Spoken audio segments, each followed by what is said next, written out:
There are two reasons to quibble over the definition of a word. One of them is for power, for the value attached to the word. Back in the early 2000s, I was embroiled in the argument of whether or not video games were art. Now, the definition of the word art had been around for a while, and video games, well, they'd been around for a shorter while. So it took a bit for the definition of the word art to encompass this new form of media, which was video games. And that's a natural evolution of the second reason you should argue over the definition of a word, which is for the efficiency, for the accuracy, for the ability to communicate a clear idea. Now, in the case of art for video games, there was a lot of people that were just struggling over the value, that extra something that is attached to the term art. For some reason, and it makes no sense to me even now, if you told me that the game that I made was not art, I'd feel somehow slighted by that. I don't know why. We just value the term. If I say that's art, it has some extra meaning to it. And I discussed that a little bit in a video I did earlier, which I'll link in the description, over the definition of the word art, if that interests you. But in this video, I want to quibble over the definition of massively multiplayer online games. Let's leave it at that. Let's leave the RPG out of it because that's a whole other quagmire. So basically, Bellular was posing the question whether MMOs really mean anything now. And he even admits that RPGs are just a lost cause. Like, I don't even know if that means stats now. What does an RPG mean? Are you characters different? Maybe. I don't really know what qualifies an RPG, and is definitely a topic for another video. Right now, we're focusing on the MMO part. Now, the reason I'm making this video is because I want to be able to tell my friends, let's play an MMO, and that mean anything.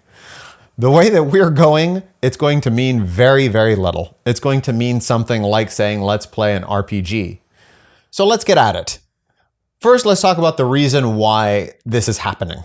Now, there's a financial side to this, of course, as there always is. First off, cosmetics need an audience. The best place to strut your new mount is in some kind of a glorified lobby, whether that be in the form of an actual lobby or if it be a city, Ironforge per se, or Stormwind. You need a place to show off, and you need people to be able to just look at your mount, look at your new hat, ooh and ah, and you feel cool about it. That's what drives the FOMO. That's what drives people to value these cosmetics. And it is a very good way to monetize an otherwise free game. So that's one angle that is going to push developers in the direction of trying to create these structures, which kind of encompass some of the aspects of MMOs, because MMOs, to begin with, were sort of like glorified chat rooms. So battle passes and games as a service, they really require persistence as well. They want you to be invested in a character, and for that character to be the same character that you're going to enter your next multiplayer match. And I've been playing Killing Floor 2, which is one of the furthest things from an MMO possible, but it's just a co-op shooter. But there is persistence there. I actually do have a character that I'm leveling up. I'm leveling up a class. So that's also another element that blurs the line between standard multiplayer and an MMO. But I don't think that it began this way.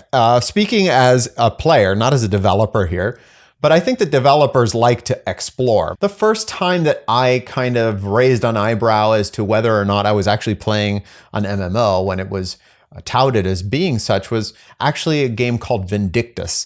And that one really drove home the point that it was just a hub and then you group up for a run. It was kind of just a short sort of killing hallway sort of thing. Warframe, as Bellular talks about, has done something similar to that. So you have your lobby, then you jump into a game, you kill, loot, come back out, you've got that loot, you've got your costumes, everything for the lobby. The other game that I think did something that blurred the lines was Guild Wars. Now, Guild Wars had an open world, and yes, it was very MMO-like there, but most of the game was spent in arenas fighting, and it was just sort of a PvP arena game. The whole world around it really kind of melted away. You hardly ever had to even interact with it once you had gotten the right loot and your right build and you were in the PvP. So once again, it was sort of like getting booted out to a lobby, waiting for your match, jumping into the match, smashing in the middle, trying to turn the other guys to dirt, and then rinse and repeat. So in those cases, I don't think that the evil devs set out to trick you and say, hey, we have an MMO, come here, you like MMOs, don't you kids? It was just literally them playing with, hey, well, does things have to be this way? Why don't we try this? And that's what developers do. That's what artists do. That's what creators do. However, what it does mean is that we're going to progress into a place where things get so blurry that, and maybe they already have, the term MMO does become meaningless.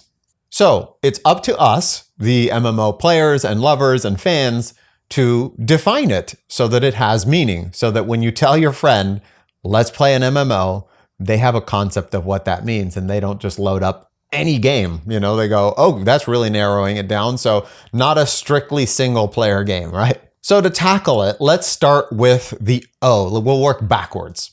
Online is something that's almost meaningless now, for real, because it was very important back in the day when you said, hey, we're playing an online game. You were dialing in through AOL or Prodigy or something like that to just log into the game. Like I actually think I played, well, I know for sure I played these MUDs through AOL. I may have played EverQuest through AOL at some point, or Prodigy or something like that, through a dial-up modem for sure. So now that online portion is basically irrelevant, especially when you put it to the massive part that we're going to get to. But let's talk about multiplayer. Well, multiplayer is obviously not going to be it either. There are a lot of multiplayer games, especially if we've removed the online or not, but like Smash Bros is not an MMO, right? And it's a multiplayer game, couch co-op, and it's also online. So it's not online, it's not just multiplayer. And now let's talk about massive. So now when we have these three things together, we start getting close to where we might think we've got something. But first, there's the problem of, do we mean that there's a lot of players logged into the game, but they're just all in separate little boxes? Because that's almost every multiplayer game. You could talk about something like Overwatch. There's probably hundreds of Overwatch games going at the same time. They're not interconnected in any way. And the next match, I might jump out of this match and go into the other one and see all new people. Even though it's many people playing multiplayer online at the same time, it isn't massively multiplayer. Massively multiplayer implies that there's a lot of people connected to the same server, right? But now we have to ask the question, what if we had a battle royale, just a last man standing battle royale that once there's one person left, it starts over. And of course you've got the bubble closing in, so it can't last more than an hour. That's not an MMO, is it? You could have 1,000 players in there, but you still, even though now you have a massively multiplayer online game, it's still not really an MMO. So clearly, an MMO is more than the sum of its parts. It means something else. And I'm going to do my best to describe what it means to me and what I think it used to mean and what I believe has the most meaning carrying forward, because like I said, I think that almost every game is going to have elements of an MMO, whether it be something like, for instance, the persistence, or the fact that you're going to have many, many players just simply because internet connections and processors allow for it. These things are going to become, and have been becoming, more and more common due to monetization, due to increases in technology and improvements in technology. So that isn't going to be very useful. It's not going to be descriptive in the future. The term MMO, as I'd like to define it, begins with this. Player interactions are important. When I played something like Lost Ark, or more recently, Tower of Fantasy, people are either just sort of noise in the background that might as well be a bird flying by, or they're just immersion breakers. Like, I think that I'm doing some kind of a story-driven thing, and I've got these, animu girls telling me that they're getting sick and I got to go find them medicine and stuff. And there's just some guy running around and diving and flying on rocket shooting. It just breaks the immersion. Like, that, this person being here doesn't help me enjoy the game in any way, at least. So very importantly, players should not feel like they're just detracting from your immersion and your experience in an MMO. And no, just randomly grouping up to kill a world boss is also not enough. Second, the world and your character or progression in some way should be persistent. Now, we discussed how you can even have something on Killing Floor, for instance, Killing Floor 2. You have persistence, but the world is not persisted. But it takes more than the world being persisted and your progression being persisted. It has to be persistent within a continuity of population. What I mean by that is that there needs to be sort of a society that is structured around a central server that you can log into, that you can develop a reputation, you can develop rivalries, you know people, and so your actions and your accomplishments gain extra weight because they're not just noise. They're not just like, oh, I once saw a guy complete this quest and he had this hammer or whatever. It's like, I know you and you're the guy with that hammer and I want to try to get that. And so I've contacted you or now you're my rival because I want to be the first guy to have it. Who knows, right? But the point is there is a continuity of population within the server that permits for you to know one another to some extent. Now, in the original World of Warcraft, this was absolutely a thing. I knew the rival horde guilds by name. I knew the people that I should watch out for that were good at PvP, that were well geared. They knew me. It was fun because you had this ongoing narrative that developed, even if it's just in your head, even if nobody else cares, you care and the people on the other side care and your allies care and they remember things. They're actual human beings. And the fact that they're human beings and not just NPCs that gave you a quest and said, hurrah, you did it. It's the complexity of the interactions has added richness and value to the world. And that is only possible if you actually have a coherent social group that builds around a server. If it's just a random stranger, you can act in any way free of consequences because you basically have anonymity, even though your name is there, even though your actual character name may not change, chances are you'll never see that person again, or you'll only see them once or twice, so it might as well be anonymous. And this is what brings me to the point of saying New York City is not an MMO.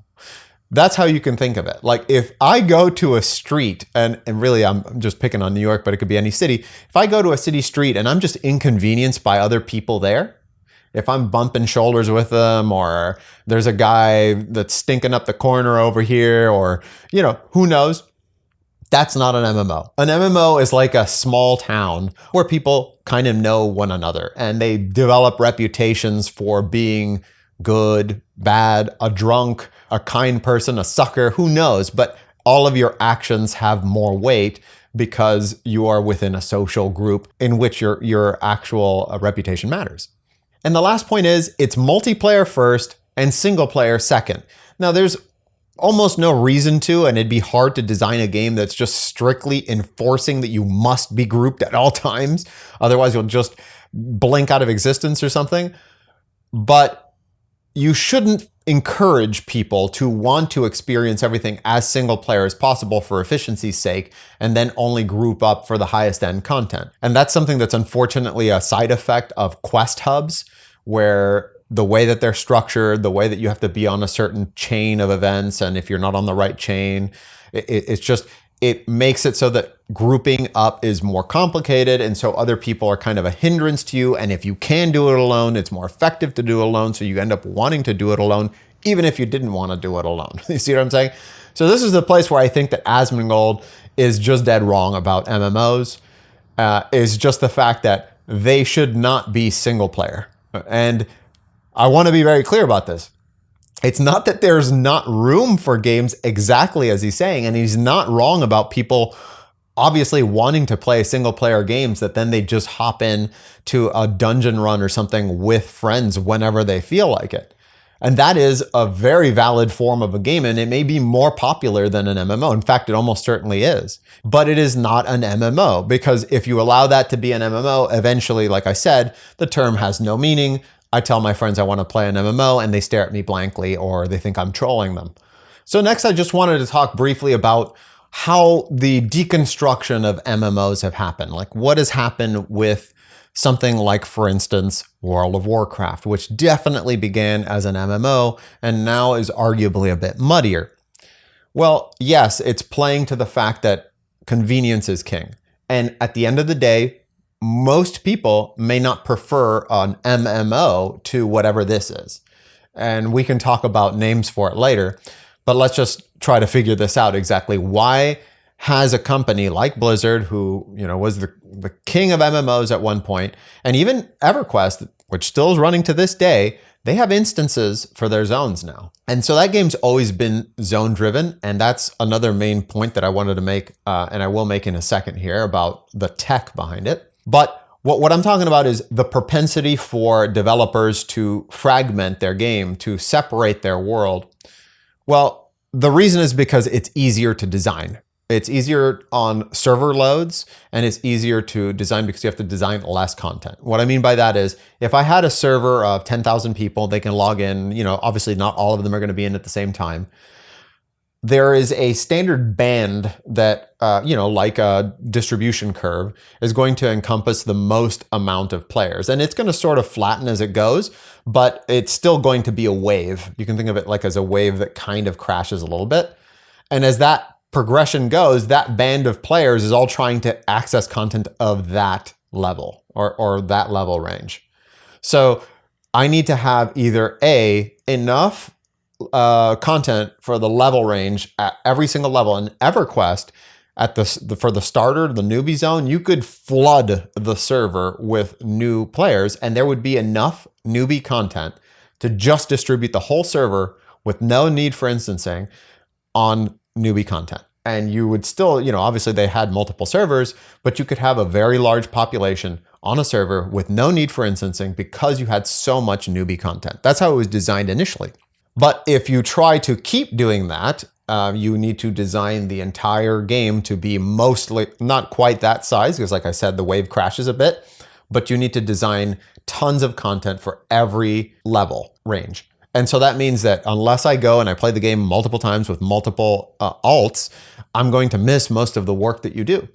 And the only reason that your developers would still have to be putting the same amount of effort into all of the content is to make sure that everyone has a cohesive experience, or rather a relative experience to one another that isn't just stepping on each other's toes. So I need to have a huge, really developed world that you'll mostly not experience. Other than that, I can just go and make one really cool zone, make instances of it, everyone goes through that zone, and I can pour all my time and effort into that one zone, and I never have to worry about population. So obviously that's very efficient on the development side. And on the player side, you know what? It's pretty convenient too. It's hard for me to not take that deal, which is, hey, it's more convenient for me to show up to Blackborough, no matter what, I'm going to get my camp, I'm going to get to kill the boss that I wanted to kill, and that's it. It's not going to be busy and I have to go somewhere else.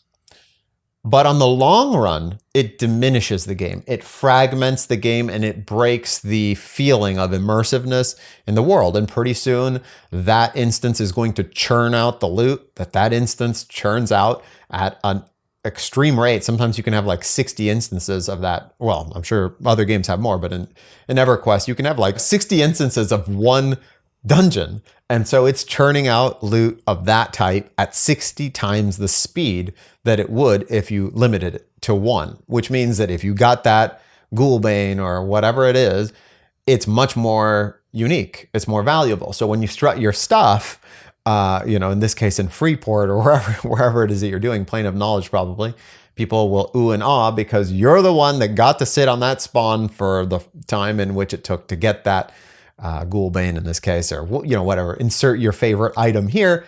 And it's not just 60 people got it at the same time you did. But more important than that really is the feeling of disassociation, the feeling that I can just lose myself, escape, that I no longer really have that one-to-one connection with. If I see that person is somewhere in this world, they're around that corner or they're over there, but they're somewhere. If there are instances, they're not really anywhere. I can't find that person. They're not around that corner. They're in their own instance that I can't access. They're in their own universe, So you break the connection of that world. So if you can avoid it, like I said, it's harder on the development side of things. Anything that you can do to preserve the continuity of the world is going to enhance the MMO experience. And so lastly, I just wanted to touch on what I meant by that zone tech. So even at the earliest stages, you had zones. In fact, the MUDs were like these, well, if you've played games like Zork or even something like Might and Magic, which were sort of a front end, kind of a window dressing over these little, you can imagine them as squares in a little map that you would draw out. So you're in this square, you're in that square, you head north, you go to that square, you head east or west or whatever, however the camera would look to you. But the point is, you're moving in a cardinal way, usually, in this little grid system, and you're only in that little box. So that's even how it began, right? The world was continuous, but the world was also fragmented. So EverQuest is like that. EverQuest is fragmented into zones. So you could say, hey, I'm just in this multiplayer game, which is the Commons, and I'm going to zone into the Desert of Ro. That's another game that my character is just being sent to. And then when I go to Oasis, I'm logging into another multiplayer game. So you can conceive of it that way. And that's why I don't think it's going to be very useful to try to pin the definition down to technology. It's more of what the game is trying to achieve. And what it is, again, in a nutshell, for me, MMOs are player interactions are very important. It's a persistent world and usually persistent characters as well, or at least persistent progression. And that persistent progression is within a continuity that is based in a social group, in a society. And finally, multiplayer first, single player second, if even. In other words, the reason you're playing the game is for the multiplayer. It's not like just a cherry on top after your single player experience. Nothing wrong with a game like that, but that's not what I would mean when I say I'd like to play an MMO. That could just be I want to play a multiplayer role-playing game. Nothing wrong with it. So as Bellular says, that's why the "It's Your Boy, Ashes of Creation" is on the lips of so many people, even though it may be years from release, who knows? People are excited about it because it's one of the very few games that is putting a good bit of production to that experience, the MMO experience. And that's what's exciting old boomers like me who want to play an MMORPG like I used to, like they used to make. So even if games like Genshin Impact are basically a Breath of the Wild multiplayer edition, are presenting an experience that more people will want to play, and I like it, there's nothing wrong with it, I enjoy it too, but it's just a different vibe. I want to be able to play an MMO at times, and I want, of course, people to understand what I mean by that when I say it. And if we don't rein in this term, it's going to become another roguelike. And I'm guilty of that. I as a developer now, am guilty of calling my games roguelike when they're just vaguely roguelike. And I'll be honest with you, the way it came to me was I didn't even know what rogue was, like the game Rogue. When people asked me, and they would come very expectantly, like they were like, "Is your game roguelike?" And I had to look up what rogue was, and I was like, well, yeah, it's like it, it's roguelike. I would say that my games that I've made, a lot of them are roguelike, but it's keeps stretching and stretching the definition to the point where it means maybe that you restart loops. I don't know what it connotes to you, what the connotation of the term roguelike is to you, but it's different to many people because when I go to a con or something like that and I try to explain to people what my game is, some people are like, oh yeah, that's a roguelike. And other people, I'll say it's a roguelike version, and they get angry at me because it's not really a roguelike. And then I say roguelite, and that doesn't please them either. So at the end of the day, the problem is that the definition for roguelike or roguelite is not well enough defined. And that's why we try to preserve the value of the efficiency of terms, not the power, not the saying like, if your game's not an MMO, it's garbage, I don't want it here. It's just a matter of, I want to be able to say words that have meanings to you. So what would you call these newfangled MMO likes? I don't even really want to propose a term because there's just no way you can really propose a term and have it stick. It just kind of has to develop organically. But I'd still love to hear what you would call these games. So drop it in the comments. I read all of the comments. And if you want to hear me rant about more MMOs and indie games, please like and subscribe, and I'll see you next time.